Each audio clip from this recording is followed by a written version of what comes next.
नमस्कार विद्यार्थियों, आज हम चर्चा करेंगे सूफी काव्य की सामान्य विशेषताओं के संदर्भ में।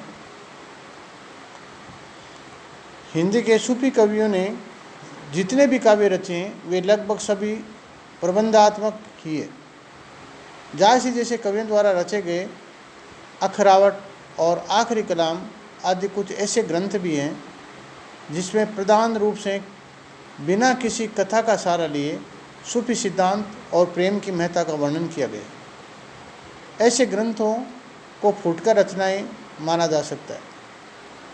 सूफियों के जो ग्रंथ मध्यकाल की जनता में और आज आलोचकों और विद्वानों में लोकप्रिय और चर्चा की विवेचना के विषय रहे हैं, वे सभी प्रबंध काव्य के रूप में रचे गए। इन कवियों का मूल तथ्य उदात्त और व्यापक प्रेम साधना का चित्रण करना रहा है। इसे उन्होंने लोक प्रचलित प्रसिद्ध प्रेम कथाओं का सहारा लेकर अंकित किया है। इस संबंध में कुछ विद्वानों का यह भी कहना है कि सूफियों ने लौकिक प्रेम कथाओं के माध्यम से अलौकिक प्रेम का चित्रण करते हुए सारे जगत को इसी प्रेम भावना के प्रकाश में देखा है। परंतु इन ग्रंथों का ध्यानपूर्वक अध्ययन करने से इस निष्कर्ष तक पहुंचा जा सकता है कि इनमें प्रेम का जो रूप चित्रित किया गया है वह अत्यंत गहन, व्यापक और उदात्त रूप लिए हुए है। सामान्यतः सांसारिक जीवन में प्रेम के ऐसे बड़े रूप के दर्शन कहीं नहीं होते। प्रेम के ऐसी गहन और उदात्त रूप का ये अलौकिक सा प्रतीत होता है। जायसी के सूफी काव्य के संदर्भ में या सूफियों के काव्य के संबंध में सामान्य जो विशेषताएं हैं उन पर हम संक्षिप्त चर्चा करने का प्रयास करेंगे।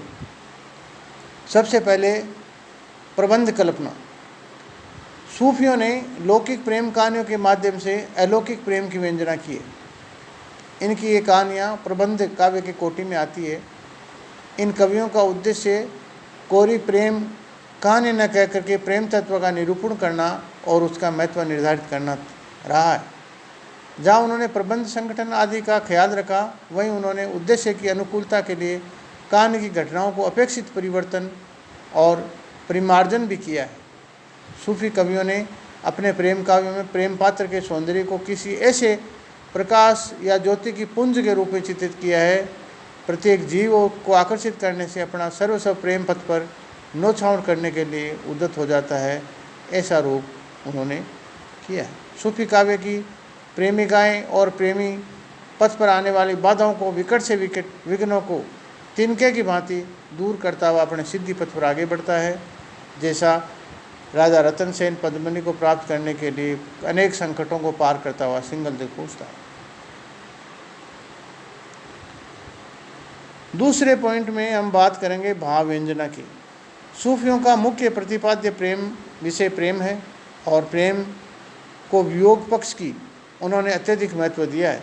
इसी कारण उन्होंने जितना ध्यान प्रेमी प्रेमिकाओं के वियोग और उस अवधि में झेले जाने वाले कष्टों और अंत करने के लिए किए गए विविध प्रयत्नों का प्रयास वर्णन किया है, उनका उनके अंतिम मिलन पर नहीं, पर यह भी प्रेम का असली रूप वीर्य में निकलता है, मिलन में नहीं। वीर्य में क्रियाशीलता बनी रहती है जबकि मिलन में जड़ता आ जाती है। वीर्य अवस्था का वर्णन करते हुए 12 मासे का रूप में उनका वर्णन किया गया है। इस संबंध में भारतीय पद्धति का भी व्यवहार किया गया है, किंतु कहीं कहीं फारसी साहित्य में प्रचलित रूढ़ियों का भी प्रयोग यहाँ दिखाई देता है। नागमती का वीर्य वर्णन हिंदी साहित्य की अमूल्य निधि है। ऐसा वर्णन अन्यत्र दुर्लभ है। संयोग व्यवस्था का वर्णन कभी कभी अश्लीलता की कोटि को स्पर्श करने लगता है, किंतु गृहस्थ जीवन के साथ या वीर्य की पृष्ठभूमि बांधने के लिए ऐसा प्रेम रचा गया है जिसे वीर्य का चित्रण या वीर्य की जो मार्मिकता है वो बढ़ जाए। तीसरा पॉइंट है चरित्र चित्रण। चरित्र चित्रण के बारे में हम विचार करें तो इस प्रेम काव्य में नायक और नायिकाओं के जीवन के उतने अंशों का ग्रहण किया गया है जिसमें प्रेम के विविध प्रसंगों और व्यापार की अभिव्यक्ति संभव हो सके। प्रबंध काव्योचित जीवन के विविध दृश्य इन काव्य में नहीं समाये हैं। इन काव्यों में नायिकाएं रासोन्मुख संस्कृति साहित्य की नायिकाओं के समान एक सांचे में ढली हुई है। उनके जीवन में विविध घात प्रतिघातों का अभाव है। नाई का स्वरूप भी प्राय पाने के लिए निश्चित कहीं न कहीं कल्पना का ज़्यादा सहारा लिया हुआ है। चौथा पॉइंट है लोक संस्कृति, लोक पक्ष और हिंदू संस्कृति। प्रेम प्रतीक। इन सूफियों का प्रेम संतों के प्रेम में कुछ भिन्न है। कबीर आदि संतों में प्रेम की व्यक्तिगतता अधिक है, जबकि इनके प्रेम के परिवेश में व्यक्तिगतता के साथ साथ समष्टिगतता और भी ज़्यादा है। यही कारण है कि इनके प्रेम काव्यों में लोक जीवन का चित्रण है, जैसे सर्वसाधारण का अंधविश्वास, मनोतियाँ, यंत्र मंत्र, जादू टोना, विभिन्न प्रकार के लोकोत्सव, लोक व्यवहार, तीर्थ व्रत, सांस्कृतिक वातावरण, इनका सफल चित्रण किया गया है। सूफी काव्य में एक शैतान का जो रूप है, वो जैसे निर्गुण साहित्य के अंदर जो माया का जो रूप है, वो यहाँ आकर के शैतान का रूप बन जाता है। सूफी प्रेम काव्य में शैतान को माया के समान साधक को प्रेम की साधना मार्ग में भ्रष्ट करने वाला माना है। एक साधक पीर गुरु की कृपा के बिना शैतान के पंजे से मुक्त नहीं हो सकता। पद्मावत काव्य में राघव चेतन शैतान के रूप में चित्रित है। संत कवियों ने माया को हे सिद्ध किया है, किंतु सूफियों ने शैतान को त्यागने योग्य नहीं माना है, क्योंकि शैतान के द्वारा उपस्थित बाधाओं कोई साधक अग्नि परीक्षा होती है और उसके प्रेम में दृढ़ता और निखार आता है। छठा पॉइंट है मंडनात्मकता। वैसे भी निराकारवादी जो संत है, उनमें भक्ति के सामान्य मार्ग की प्रतिष्ठा में हिंदू मुस्लिम जातियों में धार्मिक एकता का करने का प्रयास किया था, किंतु उन्होंने अपने उद्देश्य की यथेष्ट सफलता नहीं मिली। उनके स्वर में खंडनात्मकता को चुभने वाली कर्कशता थी, जिसे हिंदू मुसलमान दोनों चिढ़े, किंतु उनका मुलायम स्वभाव ने सूफियों में किसी संप्रदाय विशेष का खंडन नहीं किया, बल्कि दोनों जातियों की एकता का उद्देश्य से उनको नज़दीक लाने का प्रयास किया। प्रेम स्वरूप ईश्वर को सामने लाकर सूफी कवियों ने हिंदू और मुसलमानों को दोनों को मनुष्य के समान रूप से दिखाया और भेदभाव के दृश्यों को हटाकर पीछे कर दिया। सातवां पॉइंट है नारी चित्रण। सूफी कवियों की ये बड़ी विशेषता है कि उनमें प्रेम का प्रमुख स्थान नारी पात्र को ठहराया है। वह परमात्मा का प्रतीक है। यहाँ पद्मावती रानी पद्मिनी है, वो ईश्वर की प्रतीक है, परमात्मा के प्रतीक है। नारी एक ऐसा नूर है जिसके बिना विश्व सूना है। ऐसा सूफी ग्रंथों के अंदर ऐसी भावना रखी गई है। साधकों की दृष्टि स्वयं एक सिद्धि बनकर आती है और इसी कारण इन प्रेम काव्यों में उसे प्राय अलौकिक गुणों से युक्त भी बताया गया है। प्रेम ख्यान काव्यों में नायक और नायिका का विवाह संबंध अवश्य दिखाया जाता है। वह इसलिए क्योंकि पात्र अधिकतर हिंदू होते हैं। उनके विवाह ही उनके संयोग और मिलन का एकमात्र वेद्य उपाय ठहरता है। प्राय इन काव्यों में स्वकीय का चित्रण है। हाँ, कहीं कहीं प्रक्रिया का भी चित्रण कर दिया गया है। आठवां पॉइंट है प्रेम कहानियों की मूल प्रेरणा। मूल कहानियों से मूल प्रेरणा। हिंदी के कतिपय विद्वानों का विचार है कि इन सूफी कवियों का हिंदू गुरुओं की प्रेम कहानियों के ब्याज से प्रच्छन्न रूप में इस्लाम का प्रचार करना अभिष्ट था, किंतु वस्तु स्थिति से भिन्न है। इस संबंध में कई विद्वानों की अलग अलग राय हो सकती है, लेकिन इतना निश्चित रूप से कहा जा सकता है कि इन प्रेम ख्यान काव्यों में नायक नायिका और उनके दैनिक व्यापार, वातावरण तथा सिद्धांत और संस्कृति में कोई परिवर्तन नहीं ला सकता और न ही कहीं कोई चेष्टा की जाती है। कथा प्रवाह में किसी अंश में किसी धर्म और संप्रदाय विशेष का महत्वपूर्ण मोड़ नहीं लिया है। हिंदू जोगी और तपी आता है तो वे ख्वाजा खिजर भी आ जाते हैं। ये दोनों लगभग एक उद्देश्य का काम कर पाते हैं। मुसलमान होने के नाते संस्कारवश प्रसंगानुकूल इस्लाम की चर्चा स्वाभाविक हो जाती है, लेकिन कहीं ऐसा नहीं लगता कि इस्लाम के प्रचार के लिए ये ग्रंथ लिखे गए हैं। 9वां पॉइंट है रस। इन प्रेम ख्यान काव्यों में श्रृंगारस की व्यंजना हुई है। सर्वप्रथम नायक नायिकाओं के प्रति आकर्षित होते हैं। उनकी प्राप्ति के लिए वीर वेदना और नाना अन्य संकटों को झेलना पड़ता है। पूर्व राग को जागृत करने के लिए गुण, श्रवण, प्रत्यक्ष दर्शन और चित्र दर्शन आदि के उपायों का सहारा लिया जाता है। और श्रृंगारस के अतिरिक्त अन्य रसों का भी इनमें वर्णन है। वीरस का वर्णन है, कई स्थलों पर हुआ है जहाँ नायक और नायिका आतताइयों का दमन के लिए साहसिक कार्य करते हैं। इस प्रकार इन काव्यों के अंदर विभिन्न प्रकार के रसों का संयोजन किया गया। अगला पॉइंट है प्रतीक विधान। सूफी कवियों का उद्देश्य लौकिक प्रेम कहानियों द्वारा अलौकिक प्रेम की अभिव्यंजना करते हुए इसे अव्यक्त सत्ता को आवाज़ देना था। ये रहस्यात्मकता की अभिव्यक्ति के लिए सांकेतिक विधान और प्रतीकों का उपयोग अनिवार्य था। इसी कारण उन्होंने अपनी रचनाओं में प्रयुक्त कतिपय शब्दों को सांकेतिक रूप दिया है। जहाँ ऐसा नहीं किया है वहाँ उनकी रचनाओं के अंत में कथा का वास्तविक रहस्य भी समझा दिया है। जैसे ने पद्मावत में तन चित उर मन राउन कीना, इन पंक्तियों इसी उद्देश्य की पूर्ति करती दिख पड़ती। आगे विविध प्रभाव, विविध जो दर्शन है उनका इस साहित्य पर क्या प्रभाव पड़ा, इसके बारे में हम चर्चा करते हैं कि सूफी मत पर 4 विशिष्ट प्रभाव पड़े। आर्यों का अद्वैतवाद और विशिष्टाद्वैतवाद, इस्लाम की गुह्य विद्या, नव अफलातूनी मत और विचार स्वतंत्रता। इन भारतीय प्रभाव में स्पष्ट है। सूफियों में वैष्णवों की अहिंसा को क्रियात्मक रूप से अपनाया है। उपनिषदों की प्रतिबिंबवाद के अनुसार उनमें रूपात्मक जगत ब्रह्मा का प्रतिबिंब है। जैसे ने अनेक स्तरों में ऐसे नयन को देखा जो कमल भाव में प्रतिबिंबवाद के साथ ही विचारसा में दिखाया है। सृष्टि की उत्पत्ति के संबंध में वे भारतीय और पंचभूत महाभूतों में आकाश को छोड़कर अन्य 4 स्वीकार करते हैं। हठयोग का भी प्रभाव इन पर है। योगिक क्रियाओं को भी सिद्धपीठ की तरह माना है। श्रृंगार के नक्शे के वर्णन में कामशास्त्र से प्रभावित है। फारसी परंपरा का भी इस पर प्रभाव है और विभिन्न प्रकार के रसों का इसमें प्रयोग किया गया है। अगला पॉइंट है काव्य के प्रकार। सूफियों के मूल प्रेम मूलक रचनाएं साहित्य शास्त्र के अनुसार महाकाव्य कोटि में आती है, किंतु उनकी भारतीय महाकाव्य जैसी सर्गबत्ता नहीं बल्कि कुछ शीर्षक का उपयोग किया गया है। न इनमें नायिका उच्च कुल का ध्यान रखा गया है और न ही कोई कवि के उद्देश्य और चरित्र की अवतारणा को लेकर प्रेम तत्व का प्रतिपादन किया गया है। मसनवी शैली के अनुसार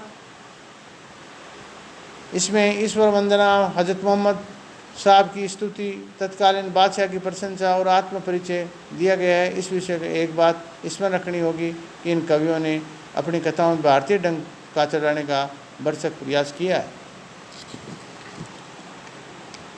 इसके अतिरिक्त यदि भाषा पर विचार किया जाए, अगला पॉइंट 13वां पॉइंट, सूफी प्रेम काव्यों की भाषा प्राय सर्वत्र अवधी है। उस्मान और नसीर पर भोजपुरी का भी प्रभाव है। नूर मोहम्मद पर कहीं कहीं ब्रज भाषा का भी प्रभाव है। इन कवियों ने अवधी भाषा को तत्सम शब्दों का, तद्भव शब्दों का ज़्यादा प्रयोग किया है। सूफी कवियों में अवधी भाषा की मुहावरेदार और लोकोक्तियों का प्रयोग भी किया है। इन विद्वानों का विचार है कि जायसी के लोक प्रचलित अवधी भाषा की जो स्वाभाविकता है वह तुलसी की साहित्यिक अवधि में नहीं है। इसके अलावा छंद पर यदि हम विचार करें तो सूफियों ने अपने प्रेम काव्यों में अभ्रंश के चरित्र काव्यों के समान दोहा चौपाई शैली को अपनाया है। कितनी अर्धालियों के बाद दत्ता के लिए दोहा और अरिल आदि छंद का भी प्रयोग कहीं कहीं मिलता है।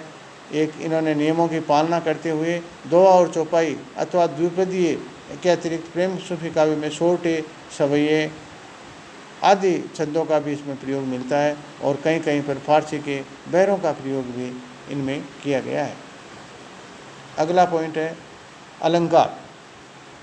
इस दिशा में उन्होंने प्रचलित परंपरा का अनुसरण किया है। फारसी साहित्य में बहुत कुछ प्रभावित कर देने वाले भारतीय क्षेत्र में उपमा आदि को ग्रहण किया है। इस संबंध में अनेक विद्वानों का मानना यह है कि किसी रमणी के वीरों के शरीर की नितानता के रूप में गला और जला हुआ बताना अथवा उसके रूप सौंदर्य की प्रशंसा करते समय उसके गले से उतरती पीक को बाहर स्पष्ट झलकती हुई डाल देना, ये फारसी साहित्य का वर्णन और शैली का प्रभाव है। किंतु कथन यहाँ तक उपयुक्त स्थानों पर कई स्थानों पर पाए जाते हैं वे हास्यास्पद नहीं है। उनमें स्वाभाविकता जरूर है।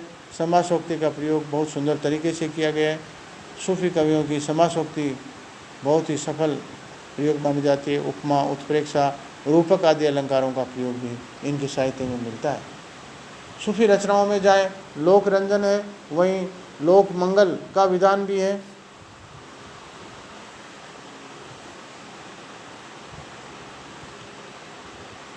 प्रेम कथाओं में